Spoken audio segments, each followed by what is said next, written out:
The storm that swept across northern Illinois that night did not knock politely. It tore through the quiet neighborhood with the fury of something that had waited too long to be heard. Tree branches scraped against siding, garbage cans rolled into the street, and the old Hollis house rattled against the gale, as if warning its lone occupant to hold on tight. Margaret Hollis stood in her kitchen, a kettle hissing on the stove, her eyes locked on the letter sitting unopened on the table. She had found it in her mailbox that morning, though she already knew what it said. She had seen the look in her daughter-in-law's eyes the day before, the smugness, the flick of her hand as she had uttered the words Margaret never thought she would hear from her own family. "It's time you left. This house isn't yours anymore. Leave now." She had laughed at first, a brittle, disbelieving sound. Leave this house. She had lived here for nearly 50 years. She had rocked her baby on this porch, planted roses along the fence line, and buried her husband's ashes beneath the oak tree in the backyard. Every creak of these floorboards carried her life, and now she was told to walk away. The kettle screamed. Margaret turned it off, poured hot water into her cup, and sat down slowly at the table. Her knees ached from years of arthritis, but her hands were steady as they brushed across the envelope. She did not need to open it to know what it contained: legal words crafted by her son Richard, her only child, but words she had never expected would be turned against her. Finally, with a sigh, she tore it open. "Mrs. Hollis," the letter began, formal and cold. "Per our agreement, ownership of the property located at 214 Oak Street, as well as the 1996 Lincoln Continental vehicle, has been transferred. You are hereby requested to vacate the premises within 30 days. Continued use of the vehicle is unauthorized. Please return the keys to Richard Hollis immediately." Unauthorized. The word made her fingers curl. How could she, who had spent her entire life paying bills, scrubbing floors, nursing fevers, and making a home out of these walls, be called unauthorized? Her gaze drifted from the letter to the keys, sitting in a small ceramic bowl near the door. The brass glinted under the kitchen light. That car wasn't just transportation, it was Daniel's last gift. For their 40th wedding anniversary, he had insisted on buying it. "So you'll never be stranded," he had said, his hand warm on hers as he dropped the keys into her palm. She had driven him to the hospital in that very car when the heart attack struck. And a week later, she had driven him home again, only this time, it was his ashes in the passenger seat. She reached for the keys now, holding them tight in her fist. Her knuckles whitened and her eyes burned. They wanted to strip her not just of a house, not just of a car, but of Daniel's memory. The house groaned under the storm's pressure, as though echoing her grief. Margaret stood and walked slowly into the living room. The grandfather clock ticked heavily in the corner, its pendulum swinging with relentless judgment. On the mantel above the fireplace stood photographs: Richard as a boy in Little League, Daniel in his uniform, and Margaret in her wedding dress, beaming at the future. How had it come to this? She thought of Richard, not the polished lawyer he had become, but the boy who once fell asleep on the back seat of that car after a family picnic, crumbs still on his shirt. She thought of how she and Daniel had stayed up late, whispering about their hopes for him, and how proud they had been when he graduated law school. She thought of the moment he introduced Clara, a woman whose smile was too sharp, whose eyes flicked past Margaret as though she were already fading. Clara had whispered in Richard's ear for years. "Sell the place," she had urged. "Your mother doesn't need it. We could use the money." Richard had resisted once, but not anymore. Margaret sat in Daniel's old armchair, pulling a quilt over her lap. The storm outside rattled the windows, but inside, another storm brewed, quieter, more dangerous. They believed she would bend. They believed she would obey because she was old, because she was alone. But Margaret Hollis had not survived 8 decades by surrendering. She stood, walked back into the kitchen, and slipped the car keys into her pocket. She poured the last of her tea down the drain, straightened her shoulders, and looked at the letter once more. "If they want me gone," she whispered to the storm, "then I'll go. But I'll take more than they expect." The thunder answered like an oath. The morning after the storm, Margaret awoke to silence. The air outside was heavy with the damp scent of rain-soaked earth, and the street shimmered with puddles that reflected the pale sky. Her joints ached as she pushed herself out of bed, the quilt slipping from her shoulders. She paused for a long moment, listening to the hush that lingered in the house. It felt as though the walls were holding their breath. The letter still lay on the kitchen table, but now a thin curl of moisture had seeped into its edges, where the storm had forced rain through the window frame. The words were still legible, cold, and official. But the paper felt fragile, almost dissolving. Margaret touched it with her fingertips, then withdrew her hand quickly as if the ink itself might burn her. She knew what Richard expected, that she would call, her voice trembling, and agree to leave. He would soothe her, promise to make arrangements, and assure her that it was for the best. Clara would stand behind him, arms crossed, satisfied that the old woman had finally bowed her head. But Margaret had not called. She would not call. Instead, she dressed carefully, pulling on a long skirt, a cardigan with patched elbows, and sturdy shoes. Then she walked out the front door and stood on the porch. The oak tree Daniel had planted decades ago stood like a sentinel at the edge of the yard, its branches dripping. Beneath it, the soil concealed more than roots. Margaret's lips pressed into a thin line. She remembered the day Daniel had returned from the courthouse with a folded piece of paper, his grin wide, his eyes alight with a mischief she hadn't seen since their youth. "I made copies of the deed, Maggie, official, notarized, and tucked away where no one will look, just in case." At the time, she'd laughed, dismissing his paranoia. But Daniel had been a cautious man, and now, years after his passing, that caution might be the thread holding her life together. She crossed the wet grass, her shoes sinking slightly into the soft earth, and knelt beside the oak tree. The bark was slick beneath her palm. She glanced around quickly, no neighbors outside, no one watching, then began pulling at the ivy that curled at the base of the trunk. Beneath it, half buried in the soil, her fingers found the edge of a tin box, rusted but intact. Her breath caught. The box was heavier than she remembered. She carried it back into the house, her heart thudding with the rhythm of a drum. She set it on the kitchen counter and pried it open with trembling hands. Inside, wrapped in plastic, were documents, birth certificates, insurance papers, and most importantly an original deed, with her name and Daniel's etched clearly across the top. Her throat tightened. The ink was a lifeline. She pressed the papers flat on the counter and let her fingers trace the signature. This was not a memory, not a fading photograph. It was proof. Yet even as relief surged through her, fear followed. Richard was a lawyer. Clara was cunning.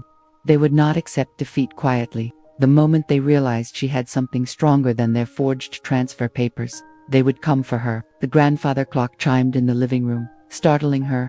The sound seemed louder than usual, its echo filling every corner. She clutched the deed tighter. A car engine rumbled outside. Tires crackled on the wet street. Margaret froze.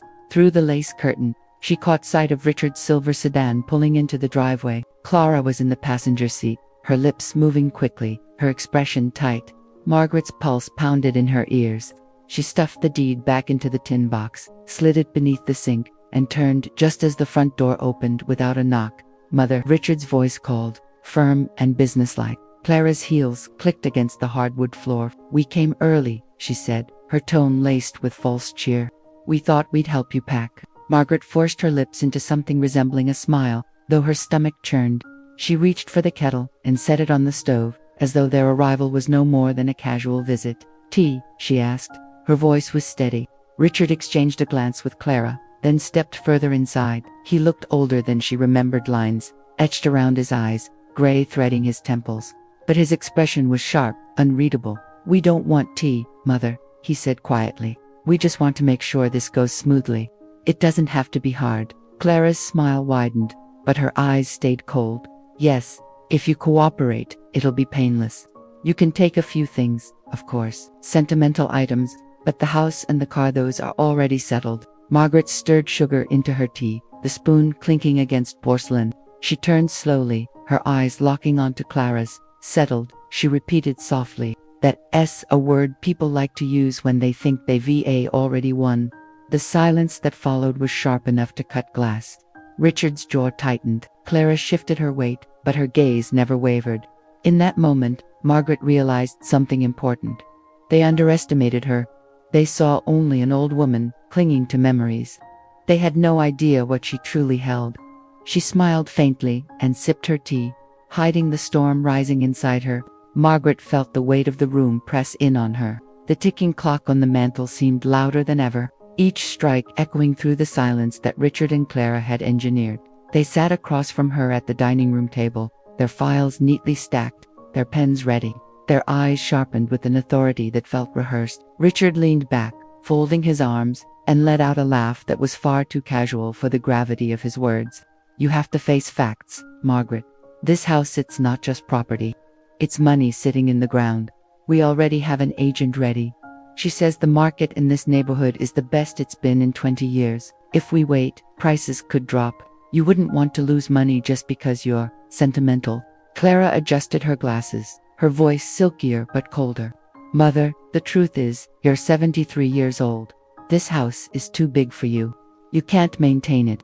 The repairs alone are going to drain what's left of your savings. Wouldn't you rather simplify your life and move somewhere easier, a nice retirement condo where everything is taken care of? We'll handle the paperwork. You won't need to worry about a thing. The words weren't comforting. They were suffocating. Every syllable was designed to push Margaret into a corner, to remind her of her age, her supposed weakness, and her inability to fight. Margaret let her hand rest on the wooden table. Her fingers brushed against a faint scratch in the surface, one she remembered from years ago, when her late husband David had dragged a heavy toolbox across it during a rushed repair. That scratch, invisible to anyone else, was a reminder. This wasn't just wood. This was a life carved into every corner of this house, and now her own children were plotting to strip it away from her. Do you really think, Margaret said, her voice soft but firm, that this house means nothing to me? That it's just a financial decision? Richard leaned forward, his smile thinning. It's not about meaning, Mom. It's about reality. And the reality is you can't keep this place. It's time you faced that. But Margaret didn't flinch. Not outwardly. Inside, however, her mind spun like a storm. She remembered the document tucked away in the cedar chest in her bedroom.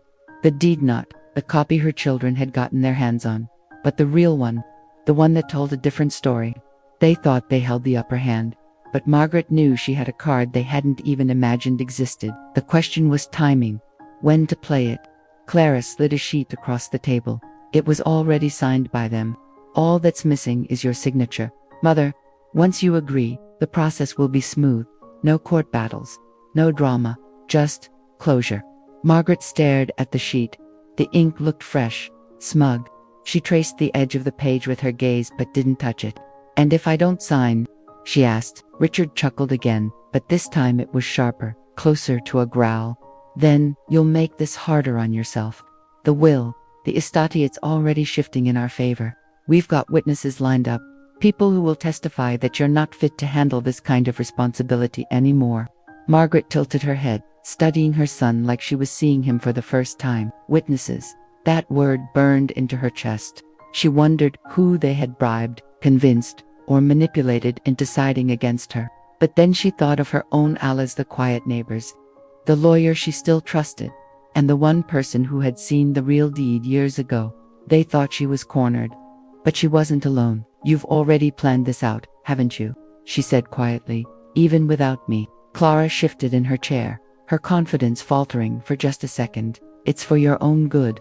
No, Margaret said, her voice steady now. It's for yours. The room grew colder. Richard's smirk twitched, and for the first time, Margaret saw doubt flicker in his eyes. Inside, her resolve hardened. She would bide her time, let them think they were winning. Then she would reveal the truth, the real deed, the real witnesses, and the real story they had overlooked. The ticking clock seemed louder again, each second daring her to make her move. But Margaret knew patience was her weapon. She had survived storms before. This would be no different. Outside, the wind rattled the window panes, carrying with it the faint smell of rain. The storm was coming, not just in the sky, but in this house. And Margaret was ready. The night after their confrontation, Margaret lay awake in her bedroom, staring at the ceiling where shadows of the oak branches swayed like restless arms. The house groaned in the wind, the same sound she'd heard for decades. But tonight it felt different, like the house itself knew it was under siege. She could still hear Richard's words echoing. The will is shifting. We've got witnesses. She turned over and reached for the cedar chest at the foot of her bed. Her fingers brushed across the cool brass latch before lifting the lid. The smell of cedar and old paper filled the air, a scent of history and secrecy. Beneath a neatly folded quilt lay a leather folder. She pulled it out with hands steadier than she felt. Inside was the real deed. The parchment was worn at the edges, ink slightly faded, but the signatures, hers and David's, were intact. She ran her fingers over David's name, remembering his voice the day they'd signed it. We're securing this house, Maggie, For you, for us, so no one can ever take it away. Her throat tightened. He had known, even then, that the house was more than walls. It was a safeguard. And now, it was her weapon. But a weapon was useless without strategy. Margaret slid the folder back into the chest and closed it carefully. She couldn't reveal it yet, not while Richard and Clara believed they were in control. Timing was everything. For now, she had to play along, to let them think she was bending, even breaking. Only then would her strike land with full force. The next morning, Clara arrived early with coffee and pastries. "Thought you might want breakfast, Mother," she said sweetly. Too sweetly. She placed the bag on the counter like an offering. Margaret eyed her daughter. "That's thoughtful." Clara smiled, but it didn't reach her eyes. "We'll make this transition easy for you. I already spoke with a retirement community yesterday. Lovely place, near the lake. You'll love it." Margaret sat at the table, sipping the coffee slowly, her face calm. Inside, she seethed. She's already calling retirement homes. They've moved past persuasion into execution. "Is that so?" Margaret asked lightly. Clara nodded. "They're even holding a spot for you. But only if we act quickly." She slid another paper across the table. "It's just a reservation form. Nothing binding yet." Margaret glanced at the paper, her stomach twisting. The arrogance was staggering. They thought they could uproot her with pastries and false kindness. "I'll consider it," she murmured, folding the paper neatly but not signing. That afternoon, she made her first move. She picked up the phone and dialed a number she hadn't used in years. "Hello," came a familiar, steady voice. "James," she whispered. "It's Margaret. I need your help." James Carter had been David's lawyer, now semi-retired, but sharp as ever. He had seen the real deed years ago. If anyone could help her stand against her own children, it was him. "Margaret," James said, his tone softening. "What's happened?" "They're trying to take the house. Richard and Clara, they have papers, they have so-called witnesses. But James, I have the deed, the real one." There was silence, then a low, firm answer. "Hold on to it. Don't let them see it. We'll set a meeting." And Margaret, "Don't sign a thing." Relief washed over her, but only slightly. The battle had just begun. That evening, Richard returned, impatient, agitated. "Have you signed yet?" he demanded, his voice echoing in the kitchen. Margaret shook her head calmly. "I'm still thinking." Richard slammed his hand on the counter, the sound sharp as a gunshot. "Thinking, we don't have time for your games. Do you understand what's at stake here?" She looked him squarely in the eye. "Do you?" For a split second, Richard faltered. His jaw tightened, but he said nothing. He stormed out, muttering under his breath.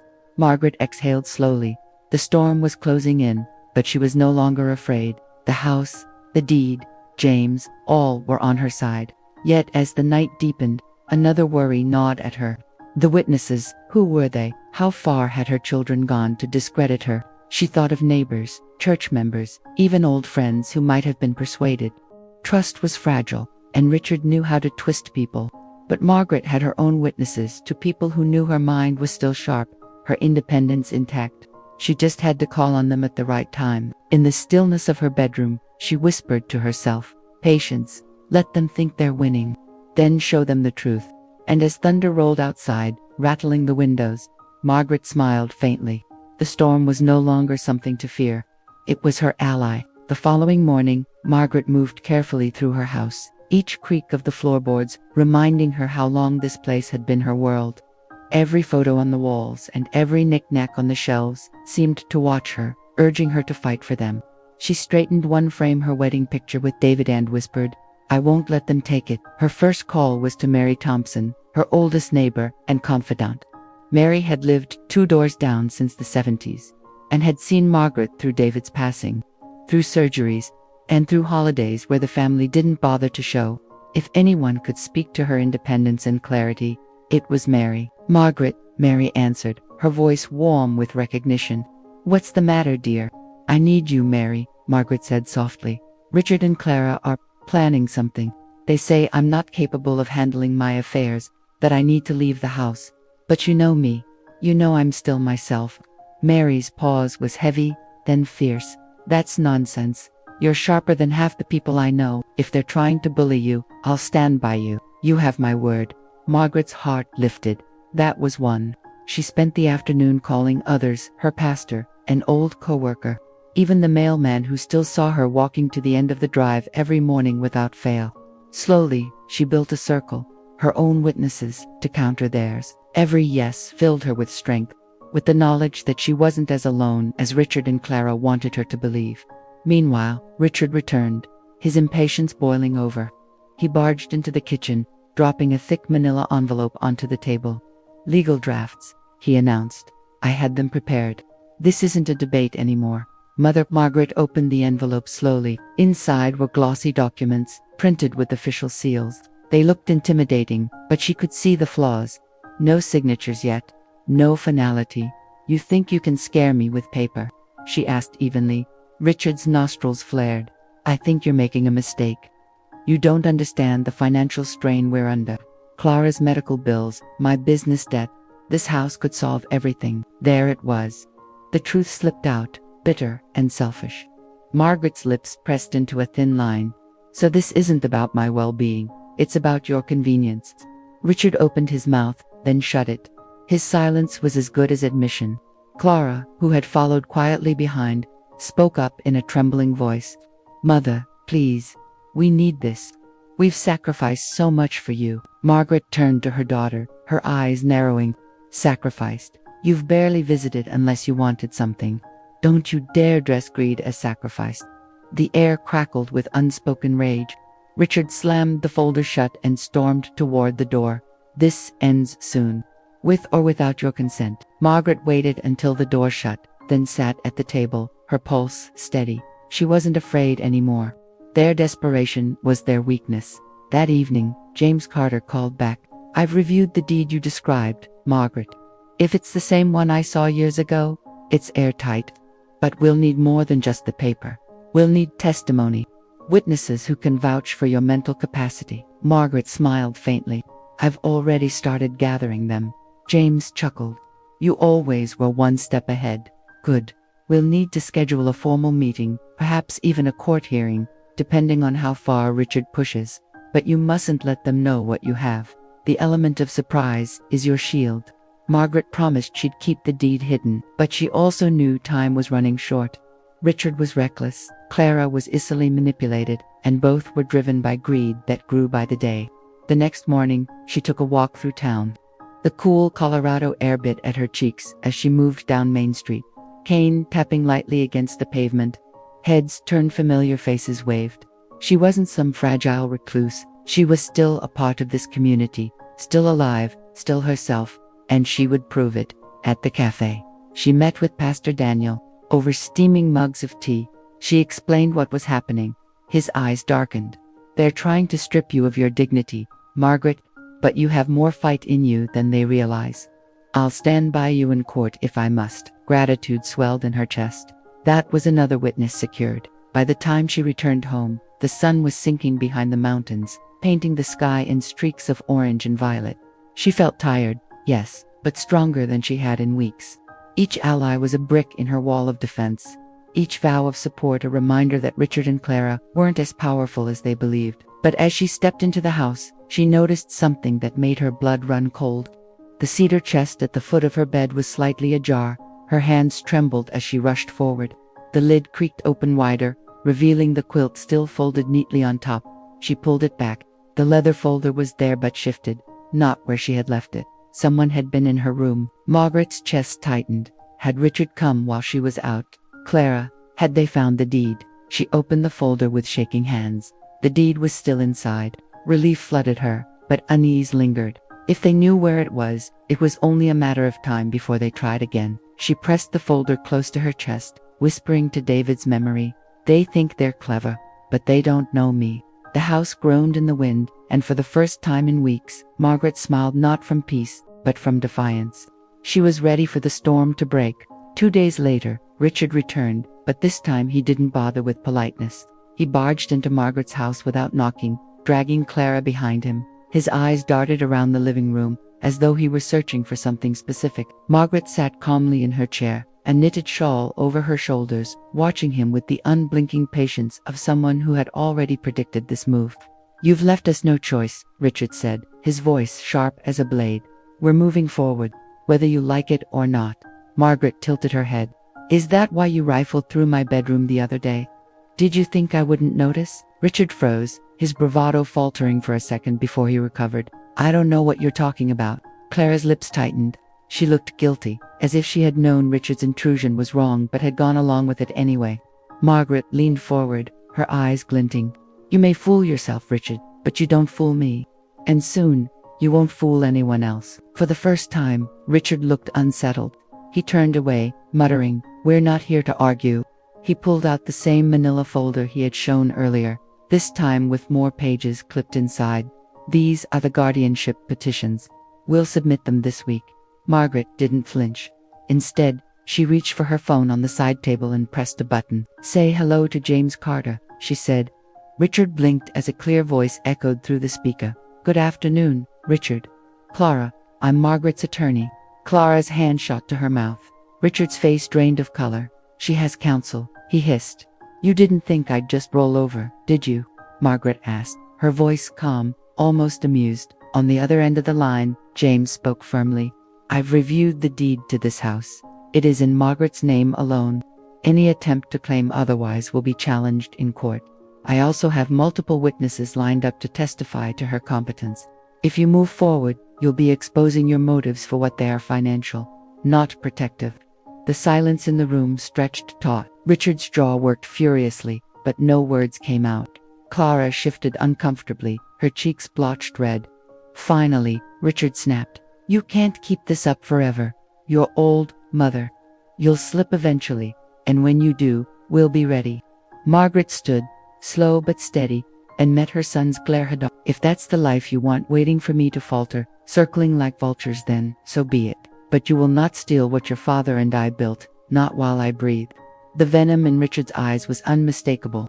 He grabbed Clara's arm and stormed toward the door, slamming it so hard the frames on the wall rattled. Margaret let out a slow breath, steadying herself. She had won the battle, but she knew the war wasn't finished. That night, she sat at her desk with the leather folder open in front of her. She studied the deed, running her fingers over David's signature. It wasn't just paper. It was proof of their life together, their sacrifices, and their love. And it was the weapon she would use to protect herself. The phone rang. It was Mary. Margaret, I heard the shouting earlier. Are you all right? Margaret chuckled softly. Better than all right, Mary. They're rattled. And when they're rattled, they make mistakes. Mary's laugh was sharp. That's the Margaret I know. I'll be ready to speak whenever you need me. Relief coursed through her. She wasn't alone. 2 days later, James scheduled a meeting at his office. Margaret arrived with her cane, tapping the floor, her back straighter than it had been in weeks. Mary accompanied her, along with Pastor Daniel. They waited in the conference room as Richard and Clara slunk in, looking less confident than before. James opened the meeting briskly. We're here to discuss Margaret's rights. Richard and Clara, you've claimed she's unfit to manage her property. Please present your evidence. Richard fumbled with his papers, his words disjointed. She forgets things. She can't keep up with the bills. She's confused. James raised an eyebrow. Confused. Mrs. Whitmore, could you please read aloud the first paragraph of this petition? Margaret took the document, adjusted her glasses, and read smoothly, word for word. When she finished, she looked at Richard. Confused, was I? Richard flushed scarlet. James continued, Pastor Daniel, Mary, and others will testify that Margaret handles herself independently. Unless you have medical documentation proving otherwise, your case is baseless. In fact, it borders on exploitation. Clara's voice cracked as she whispered, Richard, maybe we should stop. But Richard's pride was a noose around his neck. No, she can't keep this up forever. James folded his hands. Maybe not, but the law protects her now. If you pursue this, you'll expose yourselves to charges of undue influence. Think very carefully before you take another step. The room fell silent. Richard looked at his mother one last time. His eyes were no longer filled with dominance, they were filled with rage and humiliation. Margaret didn't look away. For once, she felt taller than her son, stronger. As Richard and Clara left the room, James leaned toward Margaret. They'll lick their wounds for a while, but they may try again. Be ready. Margaret nodded. I've been ready my whole life. That night, she returned home to her quiet house. She lit a single lamp, poured herself a cup of tea, and sat in her favorite chair. The house groaned around her, old but steady like her. she whispered into the silence. This isn't over. But neither am I. The weeks after the disastrous meeting at James Carter's office passed in a strange silence. Richard and Clara stopped showing up unannounced. No more petitions, no more shouting matches, no more hollow threats about taking care of her. For a while, Margaret thought they had finally retreated in shame. But Margaret knew her son too well. Richard wasn't the type to surrender. He was the type to retreat, plot, and strike again when least expected. So she stayed vigilant. She double-checked her locks at night, filed her important papers in secure drawers, and kept James updated on every letter and phone call she received. Then one morning, it came, a crisp envelope delivered by certified mail. Inside was a notice from a real estate firm. Richard and Clara had somehow convinced an eager agent that they had power over the house. A for-sale listing was already being drafted. Margaret's chest tightened. It wasn't legal, of course not with the deed in her possession, but the audacity of it made her hands shake. She sat down at her desk, opened the leather folder, and stared at the deed again. Her eyes traced David's signature. She could almost hear his voice whispering, "Stand your ground." That afternoon, she called James. "It's time," she said. James understood immediately. They scheduled an emergency injunction hearing for the following week. The courtroom was small, with wood-paneled walls and a faint smell of dust. Margaret sat at the plaintiff's table beside James, her cane resting against the chair. Across from her, Richard sat stiffly in a suit that seemed too big for him, his jaw clenched. Clara, pale and restless, fiddled with her purse strap. The judge, a stern woman with silver hair, entered and took her seat. "We're here to address the matter of property ownership and guardianship claims regarding Mrs. Margaret Whitmore." James stood first. "Your Honor, my client is the sole legal owner of her home. The opposing party has attempted to interfere with her rights without valid documentation. We have the original deed and witnesses to her competence." Richard leapt to his feet, his voice booming. "She's not fit to live alone. She's old, forgetful, and vulnerable. We're just trying to protect her and protect what's rightfully ours." The judge raised an eyebrow. "Yours? Is your name on the deed, Mr. Whitmore?" Richard faltered. "No, but then watch your phrasing," the judge snapped. James calmly opened the leather folder. "Your Honor, I present Exhibit A, the original deed to the property, signed by Margaret Whitmore and her late husband, David Whitmore, 42 years ago. It names Margaret as the sole surviving owner." The bailiff carried the document to the bench. The judge examined it carefully, her eyes narrowing, then widening slightly. "This appears legitimate," she said, "and it predates any claims the defendants may have." Richard's face flushed red. "That can't be the only deed. There has to be another one." Margaret rose slowly, her cane tapping the floor, and spoke directly to the court. Her voice was steady, low, and filled with steel. "Your Honor, my son and his wife have been circling me like wolves for months. They've called me senile, tried to bully me into signing papers I didn't understand, and even attempted to sell my house out from under me. But this home is mine. It has always been mine, and I will not be stripped of it while I am still alive." The courtroom fell silent. Even Richard seemed stunned by the fire in her voice. James gestured toward the gallery. "Your Honor, I've also brought witnesses Mari Thompson, a neighbor of 30 years, and Pastor Daniel. They will testify to Margaret's clarity of mind and ability to care for herself." Mary took the stand first, her tone sharp as a knife.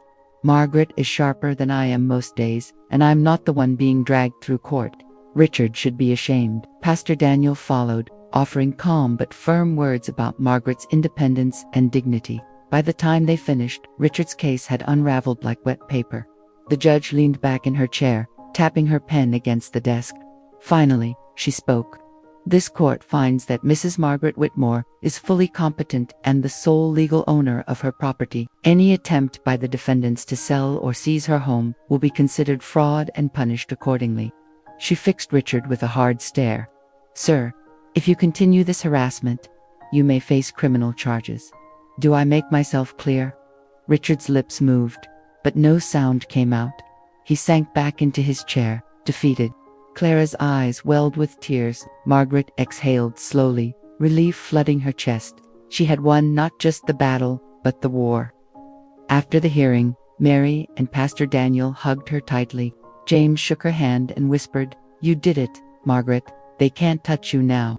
Outside the courthouse, Richard stormed past without a word. Clara glanced back once, her eyes heavy with something like regret, before following him. Margaret stood in the sunlight, cane in hand, and for the first time in months, she felt free. The weight pressing on her chest had lifted. She wasn't just surviving, she was standing tall. That evening, she returned home, unlocked her door, and stepped inside the quiet house. The scent of old wood and lavender filled the air. She poured herself a glass of tea and carried it to the living room. On the wall hung a framed photo of her and David on their wedding day. She touched the frame lightly, whispering, "We did it, love. They never found the real deed." And with that, she sank into her chair, the fire crackling softly in the hearth. Knowing she had secured her place in the home she and David had built, the fight was over. She had won.